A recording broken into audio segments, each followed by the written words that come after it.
Hi, it's Steve. Today we'd like to show you how to change the float on your dishwasher. It's a really easy repair. Let me show you how we do it. Now, to change the float on this dishwasher, all we need to do is remove the lower access panel so that we can gain access to the bottom of the float, and we'll also need to pull out the lower rack so that we can access the top of it.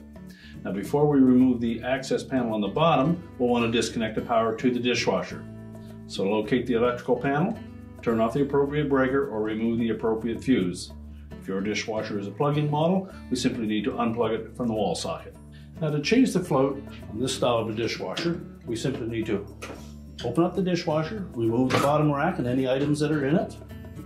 We'll set that aside. The old float simply has an arrowhead tab on the bottom of it, so just pull hard on it. You can pull it up through that opening, discard the old one. You know, with the new one, there is a little arrowhead shaped fastener on the end of it. It's easy to push down into place.